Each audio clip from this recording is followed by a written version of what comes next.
Chapter 24. Vi rode into Carnavan as the sun set. In her weeks on the trail, she decided her strategy. Surely Kyler would be known to the Sakage here. If he was at all like Hugh Gibbet, he wouldn't like to go long without killing. If he had taken any jobs, the Shinga would know him. Such a skilled wet boy wouldn't pass without notice. On the other hand, if Kyler hadn't taken any work, chances were still good that the Sakage's eyes and ears would know he had come to Carnavan. Vi had heard precious little praise for Carnavan Sakage, and if Kyler was truly committed to hiding himself, Vi would never find him, but it had been 3 months. Criminals always went back to their crimes, even if they had plenty of money, if only because they didn't know what else to do with themselves. What was a wet boy without killing? The shops were all closed. The decent families were home for the night, and the inns and brothels were just starting to roar as Vi passed deeper into the southern section of the city. She was wearing white fawn skin riding pants and a loose men's tunic of cotton. Her red hair was pulled back in a simple, tight ponytail. In Scenaria, the rainy season was starting, but here the summer lingered on, and Vi believed in being comfortable as she traveled. Fashion be damned. She only worried about fashion when she needed something from it. Still, after 2 hard weeks in the saddle, she wouldn't mind a bath. She rode down the fourth bad street in a row, wondering why she hadn't been mugged yet.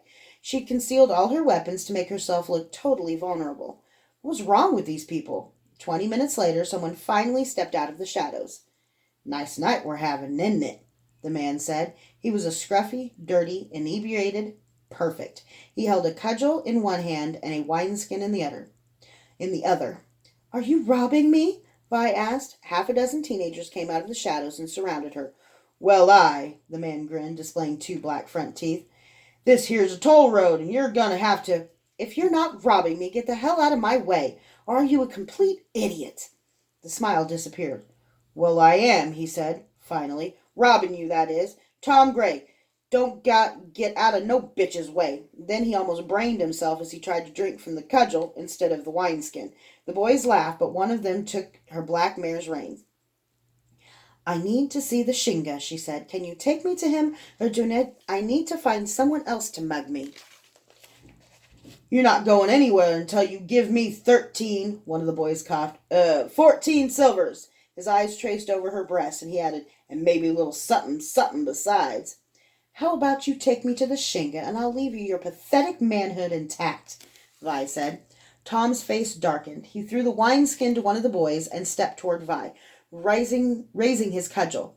He grabbed her sleeve and yanked her out of the saddle. Using the momentum of his pole, Vi flipped off the saddle and kicked him in the face, landing lightly on her feet as Tom Gray went sprawling. "Can any of the rest of you take me to the Shinga?" she said, ignoring Tom. They all looked confused as how Tom had ended up on the other side of the street with a bloody nose.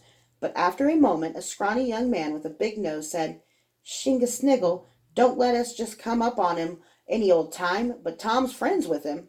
"Sniggle?" Vi asked, smirking. "That's not really his name, is it?" Tom picked himself up off the ground. He roared and charged Vi. Not even looking at him, she waited until he was 2 steps away and poked her foot into his hip in mid-stride. When his foot didn't come forward to take the next step as he'd expected, he went skidding across the cobblestones at Vi's feet. She didn't break eye contact with the boy. Yes, Baruch Sniggle," the boy said, looking at Tom. He didn't seem to find anything comical about it. "Who are you?" he asked. She contorted her fingers into the thieves' sign. "That's a little different than ours," the young man said. "Where you from?" "Scenaria," she said. All of them took a step back. "No shit," he said. "Scenarian Sakage?" "Now you," Vi said, grabbing Tom Gray by his greasy hair. "Are you going to take me to your Shinga? Or do I have to break something?" He swore at her. She broke his nose. He sputtered blood and swore again. "Slow learner, huh?" She hit him in his broken nose and then grabbed his head.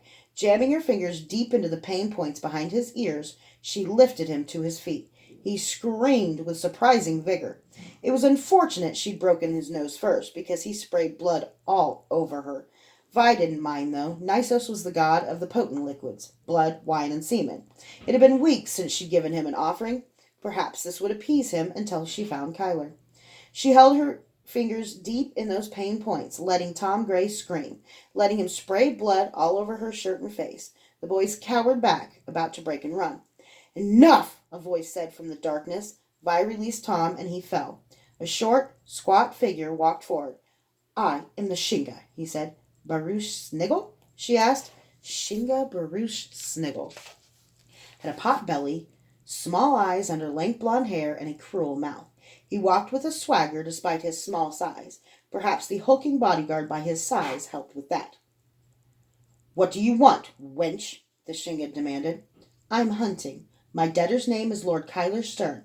He's about my height, light blue eyes, dark hair, athletic, about 20 years old. A debtor? Sniggle asked. Like you're a wet boy? A wet girl? Wasn't Kyler the name of that guy who busted Tom's chops a couple weeks ago? The big-nosed young man asked one of the other teenagers.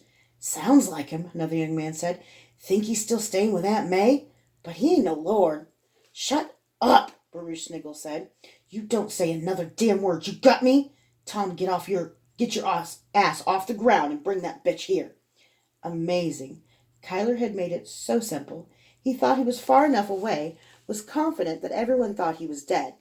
She had all she needed now. It would be a simple matter to find him, and it would be an easy matter to kill him, too.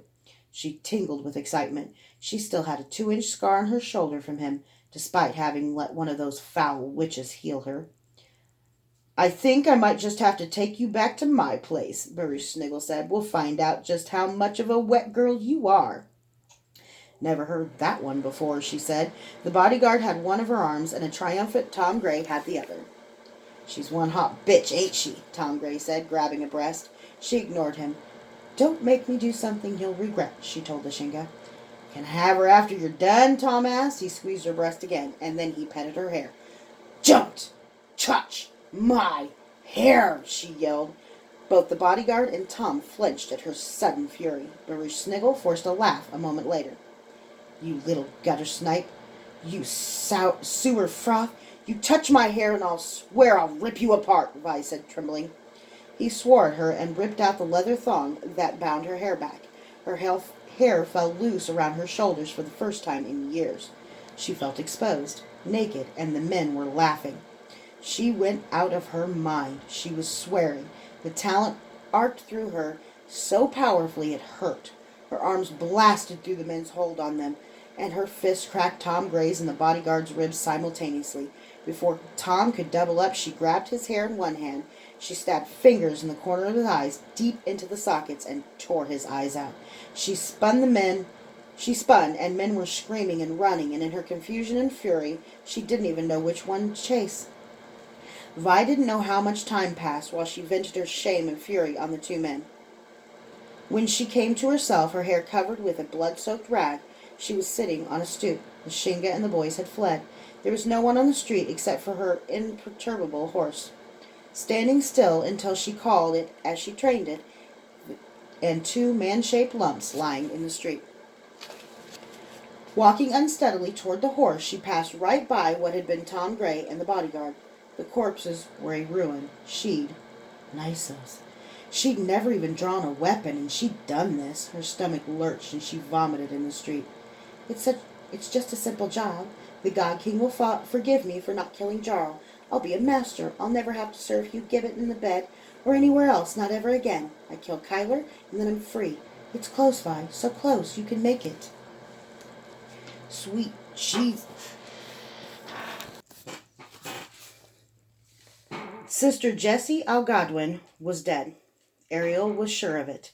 The villagers hadn't seen her for 2 months, and her horse was still in the innkeeper's stable. It wasn't like Jessie, but taking risks was. Stupid girl. Sister Ariel knelt as she entered the oak grove, not to pray, but to extend her senses. This grove was as far toward the Iowasian forest as the locals were willing to go. The villagers of Taurus Bend prided themselves on their practicality. They saw nothing superstitious or foolish about giving the hunter the same wide berth their ancestors had. The tales they had told her weren't wild-eyed ravings. Indeed, they were believable because of their lack of detail. Those who entered the forest didn't leave. Simple as that. So the villagers fished in the meandering Red River and collected wood right up to the edge of the grove. But there they stopped. The effect was jarring. Centuries-old oaks abutted directly on bare fields. In some places, younger oaks had been cut down, but once the trees reached a certain age, the villagers wouldn't touch them. The oak grove had been slowly expanding for centuries. She felt nothing here, nothing beyond the cool of a forest, smelled nothing except clean, damp air. When she rose and walked slowly through the low undergrowth, she kept her senses attuned, paused frequently, stopping when she imagined she felt the slightest tremble in the air. It made for slow progress, but Ariel Wyatt Sephaste was noted for her patience, even among the sisters. Besides, it was recklessness that had gotten Jessie Al Godwin killed, probably.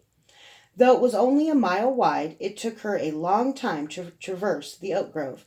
Each afternoon, after marking her progress, she returned to the end and slept, and took her only meal of the day. The weight was coming off, blast it, if slowly. Each night she returned to the forest, on the chance that whatever magics had been placed on the forest was affected by the time of day. On the third day Ariel came within sight of the forest itself, and the line between the oak grove and the forest proper was stark, obviously magical. Still, she didn't hurry her progress. Instead, she moved even more slowly, more carefully. On the fifth day her patience paid off. Ariel was 30 paces from the line between oak grove and forest when she felt the ward. She stopped so abruptly she almost fell down. She sat, heedless of the dirt, and crossed her legs. The next hour she spent simply touching the ward, trying to get a feel for its texture and strength without using magic of her own. Then she began to chant softly. Though she worked long into the night, checking and double-checking and triple-checking that she was right and that she hadn't missed anything, the weaves were simple. One simply registered whether a human had crossed the boundary. The second, slightly more complicated, marked the intruder. It was a weak weave that clung to clothing or skin and dissipated after only a few hours. Cleverly, Ariel was making an assumption, but she thought it was a good one, had put the weave so low to the earth that it might mark the intruder's shoes, so low that it would be covered by the undergrowth. The real cunning of it, though, was the placement. How many magi had seen the obvious line 30 paces beyond this and walked right through the trap before they raised their defenses? It would be easy to circumvent the trap now that she saw it, but Sister Ariel didn't. Instead, she wrote her findings in her journal and returned to Taurus Bend. If she'd made any mistakes, she would die before she got back to the inn. It made for a tense walk. Her soul soared at the thought of dismantling Ezra's ancient magic, but she didn't give in to the temptations of arrogance. The speaker's letters were getting shriller, demanding that Ariel find Jessie, that Ariel do something to help her avert the rising crisis with the chattel. Ariel kept her eyes open, hoping to find a woman who might serve her sister's purposes. But the villagers of Taurus Bend were careful to send away every child who showed the least talent. Ariel wouldn't find what Israel needed here. So she ignored the letters. There was a time and a place for haste. It wasn't here, and it wasn't now.